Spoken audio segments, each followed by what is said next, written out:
If God appeared to you in a vision or a dream and he said to you, I will grant you anything that you want, what would you say to him? What would you want?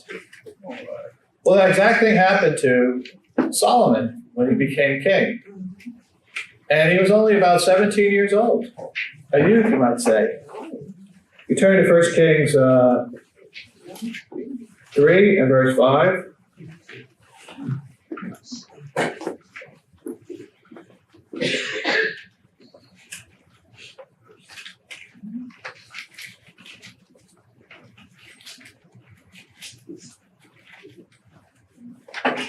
It says, at Gibeon, the Lord appeared to Solomon in a dream by night and said, ask, what shall I give you? Wow. And Solomon said, you have shown great mercy to your servant David, my father, because he walked before you in truth, in righteousness, and in uprightness of heart with you. You have continued this great kindness for him, and you have given him a son to sit on his throne, as it is this day. And verse 9, so what did Solomon ask for? Therefore, give to your servant an understanding heart to judge your people, that I may discern between good and evil. For who is able to judge this great people of yours? So what he asked for was wisdom. He asked for wisdom. He's 17 years old. He's king.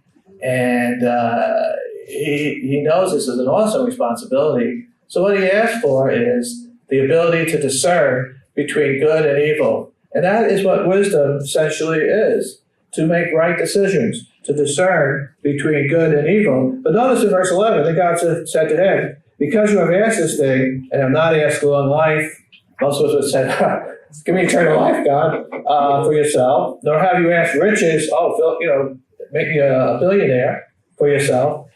Nor have asked the life of your enemies, but have asked for yourself understanding to discern justice. Behold, I have done according to your words. See, I have given you a wise and understanding heart, so that there has not been anyone like you before you, nor any shall like you arise after you. And I have also given you what you have not asked, both riches and honor, so that there shall not be anyone like you among the kings all your days. If you turn to 1 Kings 4, please, 1 Kings 4, in verse 32.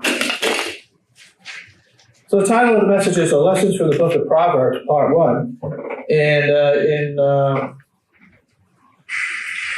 1 Kings 4, verse 32, it says that, well, let's back up a little bit. 30, verse 30. Thus Solomon's wisdom, for 29, and God gave Solomon wisdom and exceedingly great understanding and largeness of heart, like the sand on the seashore.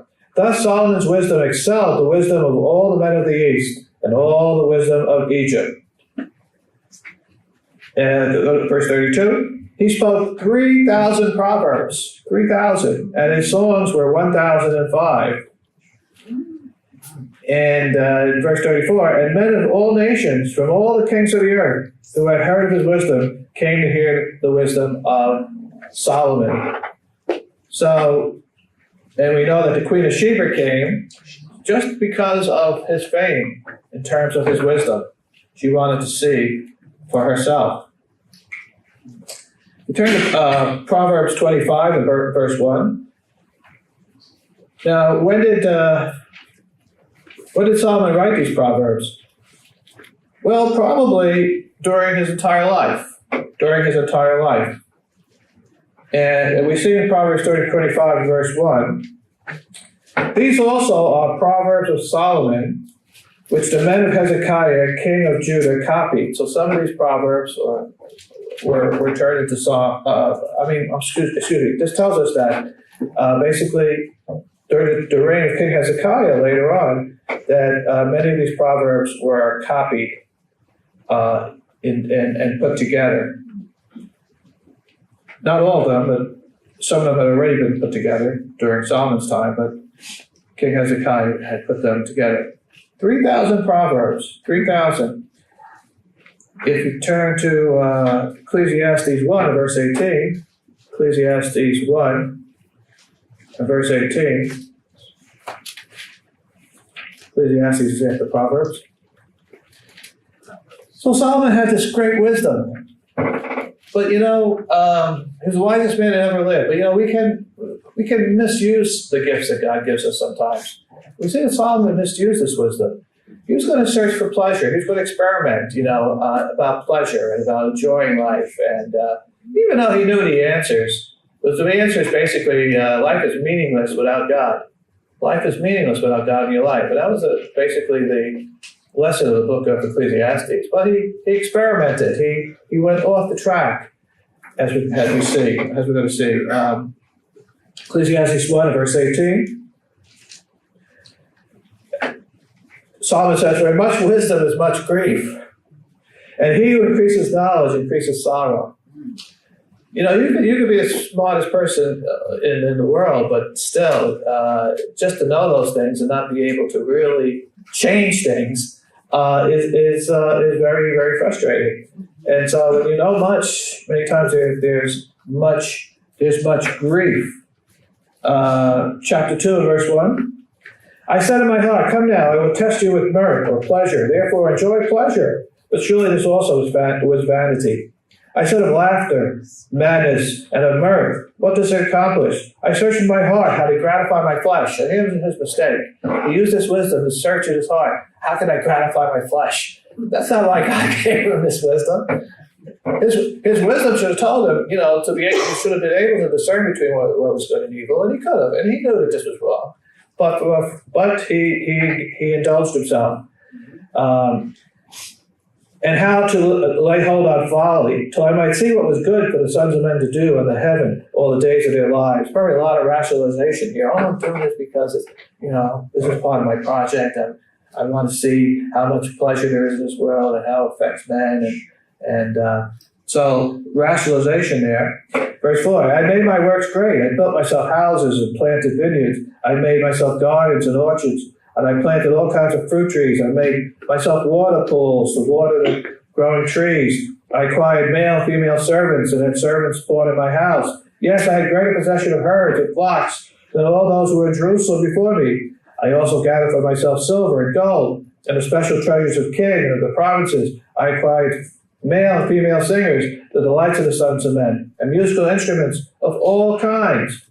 So I became great and excelled more than all who were before me in Jerusalem. Also my wisdom remained with me. Whatever my eyes desired, I did not keep from them. I did not withhold my heart from any pleasure, for my heart rejoiced in all my labor. And this was my reward from all my labor. Then I looked on all the works that my hands had done, and on the labor in which I had toiled. And indeed, all was vanity and grasping for the wind. You can't grasp for the wind, right? That's futile. All was vanity. It's meaningless. It was all meaningless. There was no profit under the sun. So basically, Solomon tested himself with pleasure, and in the end, some say he fell away. He fell away. If you turn to 1 Kings 11, 1 Kings of verse 11. I'm not saying he's not going to be in the kingdom, but he certainly erred and sinned against God's way of life. 1 Kings of verse 11.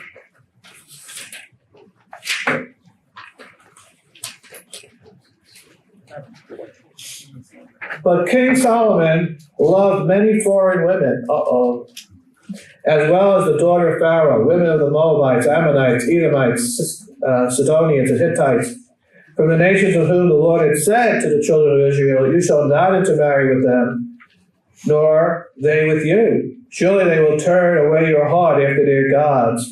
Solomon clung to these in love, and they did turn Solomon's heart away to foreign gods. And he had 700 wives, princesses, and 300 concubines. Wow. And his wives turned away his heart. For it was so when Solomon was old that his wives turned his heart after other gods, and his heart was not loyal to the Lord his God, as was the heart of his father David. So Solomon went after Ashtoreth, the goddess of the Sidonians, and after Milcom, the abomination of the Ammonites. Solomon did evil in the sight of the Lord, and did not follow fury, and did not fully follow the Lord as his father David. Then Solomon built a high place for Chemosh, the abomination of Moab on the hill that is east of Jerusalem, and for Moloch, the abomination of the people of Ammon. And he did likewise for all his foreign wives who burned incense and sacrificed to their gods. So the Lord became angry with Solomon because his heart had turned from the Lord God of Israel, who had appeared to him twice, and had commanded him concerning this thing that he should not go after other gods, but he did not keep what the Lord had commanded. Therefore the Lord said to Solomon, because you have done this, and have not kept my covenant and my statutes, which I have commanded you, I will surely tear the kingdom away from you and give it to your servant. And that's what he did. That's what he did. And that was the reason why, basically, Israel became divided between Judah, between the 10 tribes of Israel, and then the tribes of Judah and Benjamin to the south. So let's go back now to, you've got a little background on Solomon. Let's go to the book of Proverbs, chapter 1. Book of Proverbs, chapter 1. And, well, before we go there, I'm sorry, if we just go to James 1 and verse 5 quickly, James 1 and verse 5. James 1 and verse 5, sorry about that. Because if I just spoke about the wisdom of Solomon, well, it might not have much meaning to you. But do you know that you can have wisdom too? You can have God's wisdom. Not the wisdom of Solomon, but you can have God's wisdom to be able to discern between good and evil, to make right choices. We turn to James 1 and verse 5. It says, if any of you lacks wisdom, let him ask of God, who gives to all liberally and without reproach, and it will be given to him. That's you and me. But let him ask in faith, with no doubting, for he who doubts is like a wave of the sea, driven and tossed by the wind. So we can ask for wisdom, and God says he will give it to us if we ask in faith. I mean, are you making decisions sometimes that you regret? Are you making decisions sometimes that are leading to negative consequences? Do you feel that things aren't going well for you? Maybe at times. Well, maybe you need wisdom. Need God's wisdom. And just ask him for it. So I just wanted to highlight that in this message, that not only we could learn about Proverbs, which will teach us a lot of things, but also that we can have God's wisdom. Now, Proverbs 1 basically Solomon is going to tell us why he's writing this book.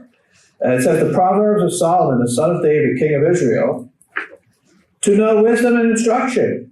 He's writing this to enable others to know wisdom and instruction, to perceive the words of understanding, to receive the instruction of wisdom. He wants to emphasize how important wisdom is. To receive the instruction of wisdom, justice, judgment, and equity, to give prudence to the simple. To the young man, knowledge and discretion. A wise man, and that goes for our young people here, a wise man will hear and increase learning, and a man of understanding will attain wise counsel.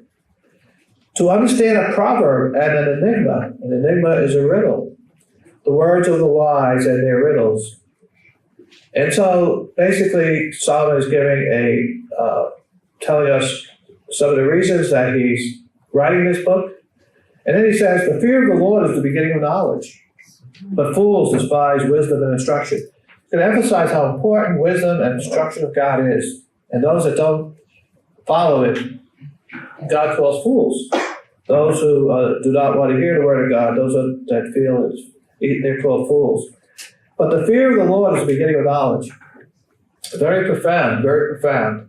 The fear of the Lord, the reverence for God is the beginning of knowledge. Because once you have a reverence for God, you want to obey God, you respect God, you want to know about God, you want to learn about God, and that's the beginning of knowledge. When you're learning about God, when you're learning about what's right and what's wrong, that's the beginning of knowledge. And then when you have wisdom, you're able to choose what's right and wrong. You're able, at faith, you're able to walk in the Spirit, But also another reason is that he wants to instruct his son, probably Rehoboam, who's going to succeed him, and probably to all his sons. This was an instruction book, actually, from a father to his son or sons. And he says, my son, hear the instruction of your father, And do not forsake the law of your mother, for they will be a graceful ornament on your head and chains about your neck.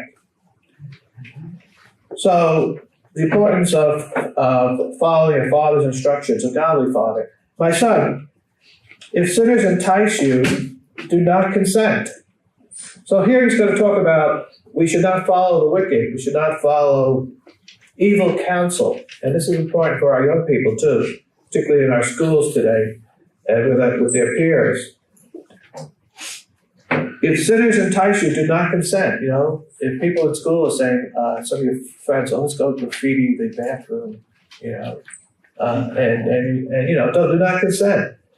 If they say, come with us, let us lie in wait to shed blood. Let us lurk secretly for the innocent without cause. Let us go and break into somebody's house. No. Let us swallow them alive like the grave, and whole like those who go down to the pit. We shall find out all kinds of precious possessions. Now, let's go rob somebody. Let's go take their cell phone or those expensive sneakers. Let's go break into somebody's house.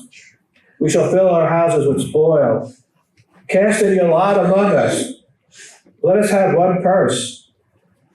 My son, do not walk in the way with them. Keep your foot from their path, for their feet run to evil, and they make haste to shed blood. Surely in vain the net is spread in the sight of any bird, but they lie in wait for their own blood. They lurk secretly for their own lives. So are the ways of everyone who is greedy for gain. It takes away the life of its owners. In other words, there's going to be bad consequences for someone who is engaged in this type of activity, and that we should follow them. And then he's going to talk about how wisdom is despised. Wisdom calls aloud outside. She raises her voice in the open squares. In this book, he's going to use wisdom in many cases as a third person speaking, as a personification. Wisdom, she cries out, talk about wisdom. She cries out in the chief concourses, all the openings of the gates of the city. At the openings of the gates of the city, she speaks her words. How long you, in other words, wisdom is being spoken. Wisdom is out there. Wisdom, but how long, you simple ones, will you love simplicity? For scorners delight in their scorning, and fools hate knowledge. Fools hate knowledge. And many times a fool is someone who's very prideful. They don't want to learn. They think they know it all. Turn at my rebuke. Surely I will pour out my spirit on you. I will make my words known to you. Because I have called and you refused. I have stretched out my hand and no one regarded. Let's talk about wisdom.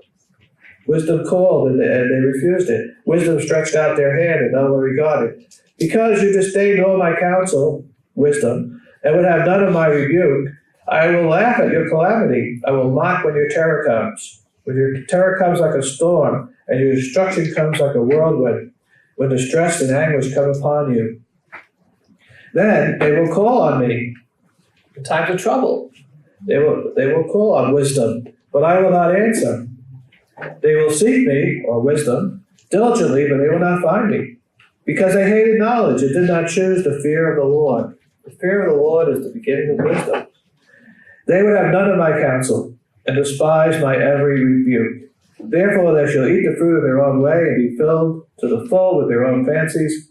For the turning away of the simple will slay them, and the complacency of fools will destroy them. But whoever listens to me will dwell safely, and will be secure, without fear or evil. So we don't want to be fools. If you turn to 1 Corinthians 3 for a moment, 1 Corinthians 3 and verse 18. 1 Corinthians 3 and verse 18. 1 Corinthians 3 verse 18. Let no one deceive himself. If anyone among you seems to be wise in this age, let him become a fool, that he may become wise. But what does that mean? For the wisdom of this world is foolishness with God. The wisdom of this world is foolishness.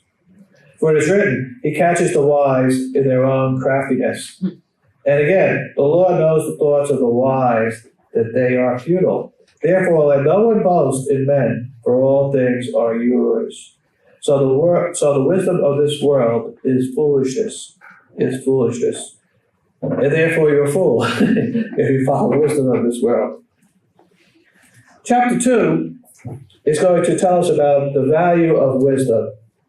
Again, wisdom will lead to the fear of the Lord and the knowledge of God. And he says, my son, if you receive my words and treasure my commands within you, so that you incline your ear to wisdom and apply your heart to understanding. Yes, if you cry out for discernment and lift up your voice for understanding, you have to want it. You have to want to have wisdom. You have to want to know what is right and wrong. You have to cry out. You have to cry out for it. You have to cry out for it. If you seek her as silver and search for her as for hidden treasures, then you will understand the fear of the Lord and find the knowledge of God. So we have to seek out wisdom. We have to want it. We have to desire it. We have to see it as precious when we're reading the Word of God. We want that wisdom from God so that we're getting everything we can out of the wisdom of God. But more importantly, we're applying it. The wisdom is the part where we're applying it. We're applying it in our life. And verse 6, for the Lord gives wisdom. From his mouth come knowledge and understanding. So when we study God's Word, we can get this wisdom, and he also gives it through the Holy Spirit. From his mouth come knowledge and understanding. He stores up sound wisdom for the upright. He is a shield to those who walk uprightly. Go to chapter 3. So the Lord gives wisdom. Chapter 3 is basically guidance for the young. Guidance for young people. If we go to chapter 3, verse 3. Let not mercy and truth forsake you. Bind them around your neck. Write them on the tablet of your heart. So Solomon is telling his son and children to be merciful. And don't forsake the truth. Let not mercy and truth forsake you. Verse 5. Trust in the Lord with all your heart, and lean not on your own understanding. Many times we know what's right, but we want to rationalize, and we want to basically convince ourselves that, well, it's okay what we're doing when it's not. Trust in the Lord with all your heart. In all your ways acknowledge him, and he shall direct your paths. So he's telling his son that let the Lord direct your paths. If we drop down to verse 27, do not withhold good from those to whom it is due, when it is in the power of your hands to do so. So whenever we have a chance to do good deeds, we should do it. Do not say to your neighbor, go and come back. I'll help you, but come back tomorrow. And tomorrow I will give it, when you have it with you. Do not devise evil against your neighbor, for he dwells by you for safety's sake. Oh, he's always making noise upstairs, the apartment upstairs. I'm going to do 3 o'clock in the morning. I'm going to bang up on the ceiling with a stick. Do not devise evil against your neighbor, for he dwells by you for safety's sake. Do not strive with a man without cause, if he has done you no harm. And in school, young people, it's terrible when kids are bullying other kids. They're striving with other kids for no cause because they see them as weak, or they're different, or they want to do their schoolwork, and they see them as people as those that they can try to intimidate. That is awful, and so do not strive with anyone if they have not done you any harm. If we go to chapter 4 and verse 5, again, Solomon is going to emphasize getting wisdom and getting understanding. Chapter 4, verse 5. Get wisdom, get understanding. Do not forget, nor turn away from the words of my mouth. 7. Wisdom is the principal thing. Therefore, get wisdom, and in all you're getting, get understanding. Now, we ask God for wisdom, and he'll give it to us, but then we could also build on that wisdom, and we can also get wisdom from God's words. God's words. And Bible study. So get wisdom. Wisdom is the principal thing. Because otherwise, without wisdom, we just toss to and fro. Somebody comes with a new doctrine. Oh, let me hear it. Oh, the Sabbath is only on the daylight hours of the day. Oh, let me hear more. And the Sabbath. The day doesn't start with sundown. From sundown to sundown, doesn't. No. Oh, let me hear more. No. Let's have wisdom to be able to discern what is right and wrong. Let's not go astray by people who want to use us for their own purposes. So, in chapter 4, verse 14, do not enter the path of the wicked, and do not walk in the way of evil. Avoid it. Do not travel on it. Turn away from it and pass on. For they do not sleep unless they have done evil. There's some people that, they're plotting, and before they go to sleep, they're plotting in their beds. Well, what evil can I do tomorrow? Somebody. And they sleep. So, for they do not sleep unless they have done evil, and their sleep is taken away unless they make someone fall. For they eat the bread of wickedness and drink the wine of violence. There are people out there like that. Don't fool yourselves. There are people out there like that.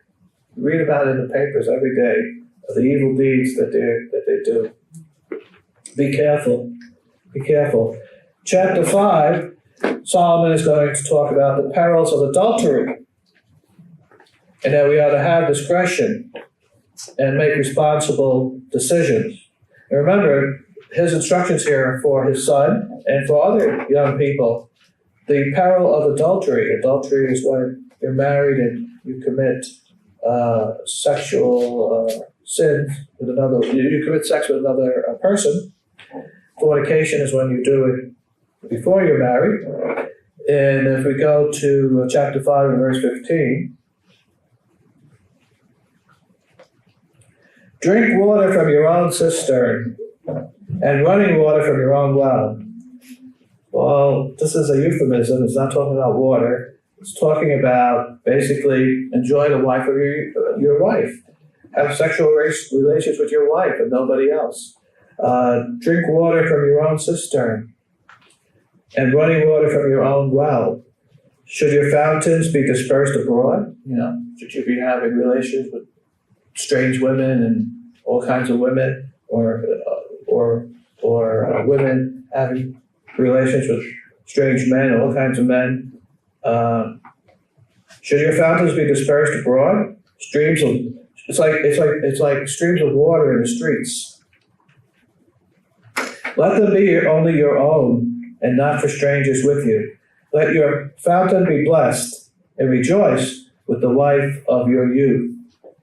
Rejoice with the wife of your youth. So again, the peril of adultery in verse 1 of chapter 5, he says, my son, pay attention to my wisdom. Lend your ear to understanding, that you may preserve discretion, and your lips may keep knowledge. For the lips of an immoral woman drip honey. Looks good. Immoral women, Men are attracted to sometimes these fast women, or women who are very loose in terms of how they talk, and so the bad girl, so to speak, and vice versa. Women many times are attracted to the bad guys, the guys that are bold and abrasive. And for the lips of her mouth is smoother than oil, but in the end she is bitter as wormwood, sharp as a two-edged sword. Her feet go down to death. Her steps lay hold of hell. Lest you ponder her path of life. Her ways are unstable, you do not know them. So it's going to end badly. It's going to end badly. Chapter 6, Solomon warns against sluggards. Sluggard. A sluggard is someone who is habitually lazy, adverse to movement, even. That lazy. You might say a couch potato would be an example of sluggard. Adverse to movement, effort, or activity. Someone who is adverse to any kind of to movement, effort, to make any kind of effort or activity. This is what the Bible calls a sluggard, habitually lazy. We go to chapter 6 and verse 6. Go to the ant, you sluggard. Consider her ways and be wise, which having no captain, overseer, or ruler, provides her supplies in the summer and gathers her food in the harvest. So basically provides her supplies of food in the summer for when the colder weather comes. They plan. How long will you slumber, O sluggard? When will you arise from your sleep? When will you arise from your sleep? A little sleep, a little slumber, a little folding of the hands to sleep. So shall your poverty come on you like a prowler, and your need like an armed man. So if we're sluggard and we want to just sleep and be lazy all the time, it's going to lead to poverty. That's common sense, isn't it? It's going to lead to poverty.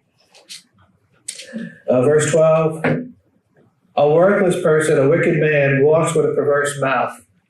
So the people out there that you meet that are, using all kinds of profanity, stay away from them. He winks with his eyes. He shuffles his feet. He points with his fingers. Perversity is in his heart. He devises evil continually. He sows discord. Therefore his calamity shall come suddenly. Suddenly he shall be broken without remedy. This is a wicked man. And these 6 things the Lord hates. Yes, the Lord hates sin, and we should hate sin too. The Lord doesn't hate people. He loves men and women, but he hates sin. And these 7 things he highlights that he hates. Proud look. That's someone that has pride, and is haughty. Haughty is extreme pride. And you've seen people that walk around, you can tell that just by the way they walk, that they're expressing their body language, they're expressing and exuding their pride and how they talk and how they look at people, down on other people. God hates that. Because you have to be humble if you're going to be in the kingdom of God. You can't be proud. God hates a lying tongue. He hates hands that shed innocent blood. He hates a heart that devises wicked plans. He hates feet that are swift at running to evil. He hates a false witness who speaks lies, and one who sows discord among brethren.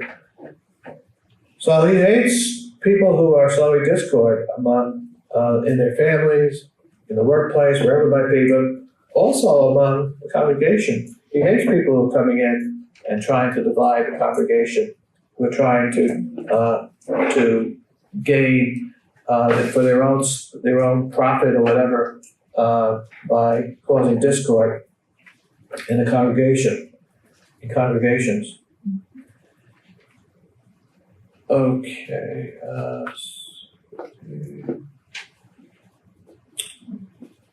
Verse 20. My son, keep your father's command and do not forsake the law of your mother. When we're young, our parents are like gods, right? Our father's like a god, and we look up to both of them, but we look up to our father. But then when we get a little older, we start to see the flaws of our parents, and we start to think, well, we know more than they do, and we start to not listen. We start to rebel, perhaps. But Solomon is saying, keep your father's command and do not forsake the law of your mother. Now we're talking about, godly parents here. Bind them continually upon your heart. Tie them around your neck. We were always to honor our mother and father. So when you roam, they will lead you. When you sleep, they will keep you. And when you awake, they will speak with you. For the commandment is, now this is assuming that the parents are teaching the laws of God. For the commandments is a lamp, and the law is a light. Reproofs of instruction are the way of life, to keep you What's the purpose of instruction? To keep you from the evil woman, from the flattering tongue of a seductress. Do not lust after her beauty in your heart, nor let her allure you with her eyelids. For by means of a harlot would be a prostitute, a man is reduced to a crust of bread. And one of the weaknesses of men, and women know this, is a good-looking woman who's flattering them or trying to influence them. That's their weak spot. That's their weak point. And so Solomon is saying, you got to have wisdom. When these things occur, you have to be able to walk away. You have to be able to know what is right and wrong. And an adulteress will prey upon his precious life. Can a man take fire to his bosom and his clothes not be burned? Can one walk on hot coals and his feet not be seared? So he who goes into his neighbor's wife or has sexual relations with his neighbor's wife, whoever touches her shall not be innocent. People do not despise a thief if he steals to satisfy himself when he is starving. Yet when he is found, he must restore sevenfold. He may have to give up all the substance of his house. But whoever commits adultery with a woman lacks understanding. He who does so destroys his own soul. Words, wounds, and dishonor he will get, and his reproach will not be wiped away. For jealous is a husband's fury. You think that husband is ever going to forgive a man who has sexual relations with his wife? Maybe he can forgive his wife, but he'll never forgive that man. Therefore, he will not spare in the day of vengeance. He will not accept recompense. Oh, let me give you something for that. I'm sorry. Nor will he be appeased, though you give him many gifts. Chapter 7, Solomon is going to be talking about, again, the harlot, the crafty harlot. So again, Solomon has a lot to say about women who are immoral women, although he had 700 wives himself and 300 concubines. Not that they were immoral, but he was immoral in having that harem. So, you might say, oh, why should I listen to Solomon? Solomon seems to be saying one thing and doing another thing. But again, this is here for lessons for us. There were times when Solomon was going well, and other times when he wasn't. And this is all for our benefit. But chapter 7, verse 6, the crafty harlot. For at the window of my house I looked through my lattice, and I saw among the simple. So he's looking out his window, and I perceived among the youths. Many say, we look back when we're older, and we say, oh boy, that was really dumb what I did when I was 17 or 18. Well, how foolish I was when I was 19. Well, why did I do that? Why did I listen to them? And, many people say that youth is foolish. Youth is foolish. Young people do foolish things all the time. They don't have strong moral compass. And where are we? Yes, the crafty harlot. And I saw among the simple, I perceived among the youths. He's a young man devoid of understanding, passing along the street near her corner. I know this is a really nice looking girl. She lives over here. And he took the path to her house in the twilight, in the evening, in the black and dark night. And there a woman met him with the attire of a harlot and a crafty heart. She was loud and rebellious. Her feet would not stay at home. At times she was outside, at times in the open square, lurking in every corner. So she caught him and kissed him. With an impudent face, she said to him, I have peace offerings with me. Today I paid my vows. So I came out to meet you, diligently to seek your face, and I have found you. I have spread my bed with tapestry, colored coverings of Egyptian linen. I have perfumed my bed with myrrh, aloes, and cinnamon. Come, let us take our fill of love until the morning. Ah, doesn't that sound wonderful? Let us delight ourselves with love, for my husband is not home. He has gone on a long journey. He's taken a bag of money with him, and he's not going to come home until the appointed day. With her enticing speech, she caused him to yield. With her flattering lips, she seduced him. Immediately, he went after her as an ox goes to the slaughter. It was going to end well, right? Maybe not that night, but in the future. Or as a fool to the correction of the stocks. Till an arrow struck his liver, as a bird hastens to the snare. He did not know it would cost his life.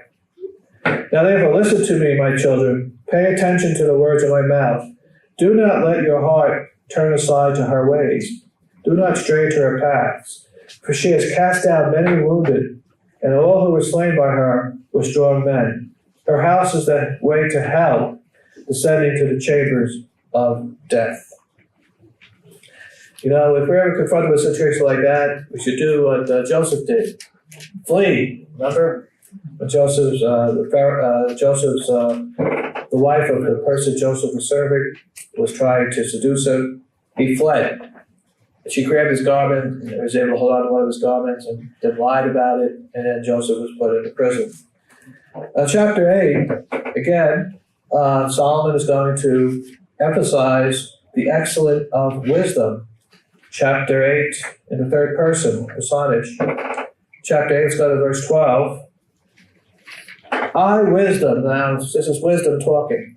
I, wisdom, dwell with prudence, and find out knowledge and discretion. The fear of the Lord is to hate evil. Pride and arrogance and the evil way. And the perverse mouth I hate.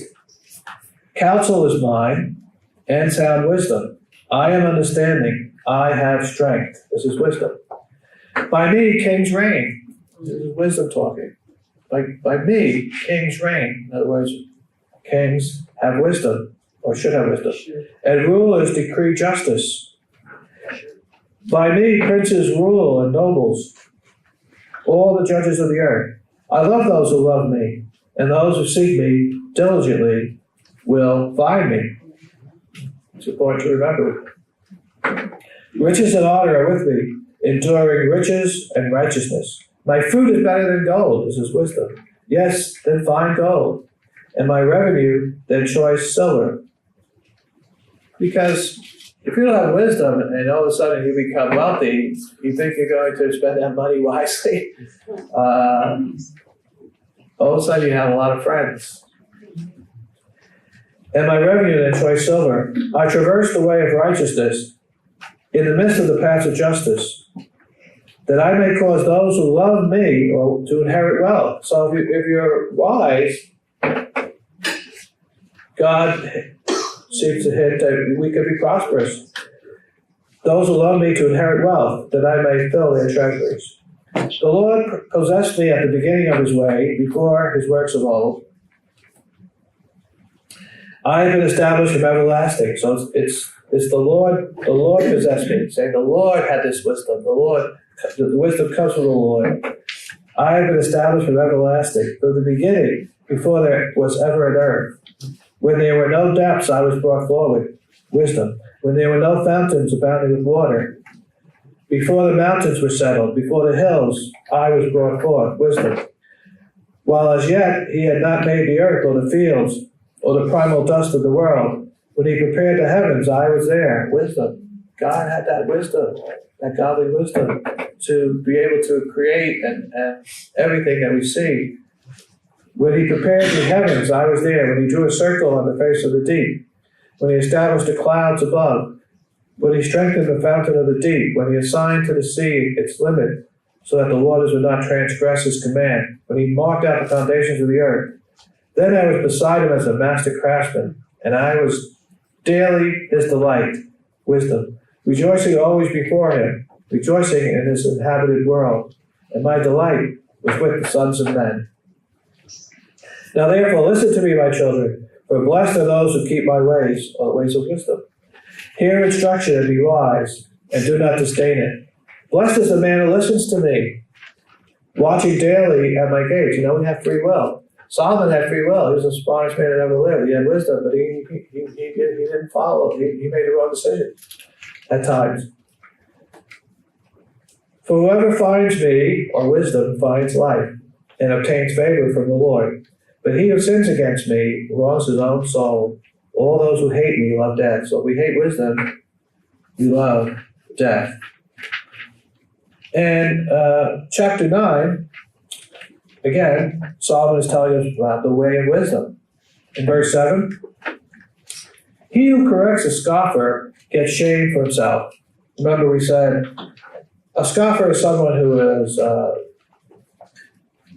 is lazy, someone who is a fool, someone who is not godly, someone who likes to put down people.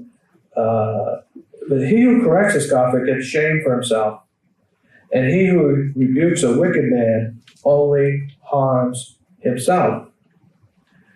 Do not correct a scoffer lest he hate you. Rebuke a wise man and he will love you. So if we're wise, we're going to, and sometimes somebody corrects us, we're going to take that correction. We're going to take that correction and we're going to apply it. A scoffer, again, is a mocker, someone who's contemptuous of people, disrespectful, he ridicules people. Verse 9, give instruction to a wise man and he will be still wiser. Teach a just man and he will increase in learning.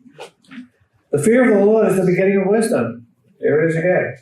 And the knowledge of the Holy One is understanding, the knowledge of God. That is where wisdom and understanding, that's where understanding and knowledge begin. And then from there becomes wisdom.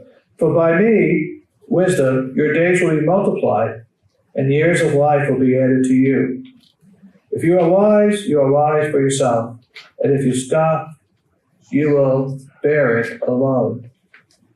A foolish woman is clamorous. She is simple and knows nothing. For she sits at the door of her house, on a seat by the highest places of the city, to call those who pass by, who go straight on their way. Whoever is simple, let him turn in here. And as for him who lacks understanding, she says to him, stolen water is sweet, and bread eaten in secret is pleasant. But he does not know that the dead are there, that her guests are in the depths of hell. So, we see that in chapters 1 to 9, Solomon is basically emphasizing wisdom. And that is something that we should desire more than gold and silver. He's also warning young people against the adulteress or against promiscuity, against having sexual relations before we're married, and particularly and also during marriage. Now, chapters 10 to 29 are the actual Proverbs. So far, we haven't really discussed the Proverbs. And in part 2, I'll be back here in 2 weeks. In part 2, we're going to discuss chapters 10 to 29, which are the Proverbs, the actual Proverbs of Solomon, his wise sayings. And I have here Proverbs 1 verse 6. We read that one here. Proverbs 1 verse 6, just to emphasize. We did, but